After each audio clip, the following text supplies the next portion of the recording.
Déjà en tête au premier tour, Benoît Kiefer a remporté la mairie de Bitche avec sa liste Bitche au cœur du pays de Bitche, qui recueille 53,31% des suffrages. 885 voix, c'est plus qu'au premier tour, alors que la participation était un peu plus faible au second tour, mais cette fois il n'y avait plus que 3 listes après le retrait de celle menée par Victor Dos Santos.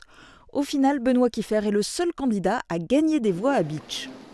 Mes yeux brillent, la satisfaction elle est surtout pour mon équipe, pour mes colistières et mes colistiers.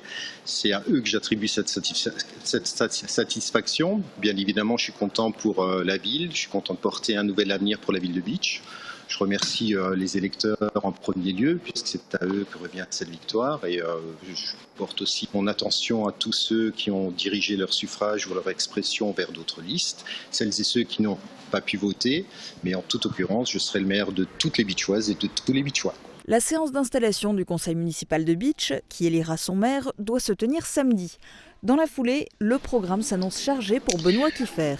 On va prendre en considération les dossiers que porte la ville actuellement. On va engager les actions de notre programme. Je vais lancer aussi une vaste opération de concertation avec l'ensemble des corps constitués pour définir les choses.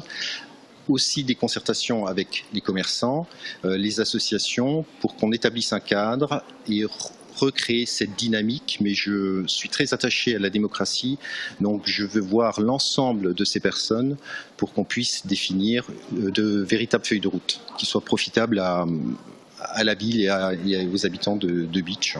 Du côté de l'opposition, le premier adjoint sortant, Francis Vogt, se hisse difficilement sur la deuxième marche du podium.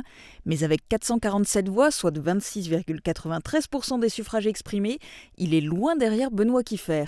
Et cela ne va pas être facile d'être relégué au rang de conseiller municipal d'opposition. Moi, mon souhait, le plus cher, c'est surtout que demain, les projets que j'ai engagés depuis plusieurs années se réalisent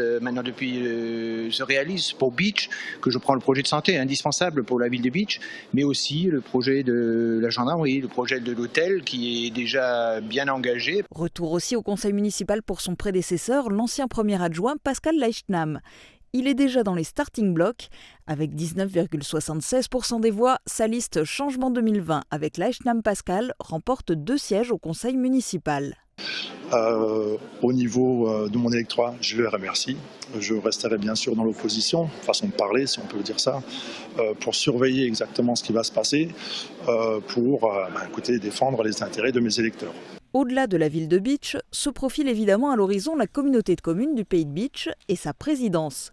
Francis Vogt sera candidat à sa succession. Je pense que j'ai engagé beaucoup de choses au niveau de la communauté des communes et je continuerai à travailler pour l'ensemble du territoire et bien sûr et poursuivre les projets que j'ai engagés et bien sûr que je serai candidat pour la communauté des communes. Pascal Leichnam sera le seul de sa liste à siéger au conseil communautaire de la CCPB et il a une vision précise de ce qu'il attend du futur président de la communauté de communes du pays de Bitche. Alors quelqu'un qui est motivé à faire quelque chose pour Bitche, c'est mon intérêt, à faire quelque chose de différent que pour la communauté de communes, pas donner raison et faire plaisir à tous les maires et diluer les actions pour rien faire de concret dans notre ville. Donc je dirais, je voudrais un monsieur qui est motivé à faire tout cela.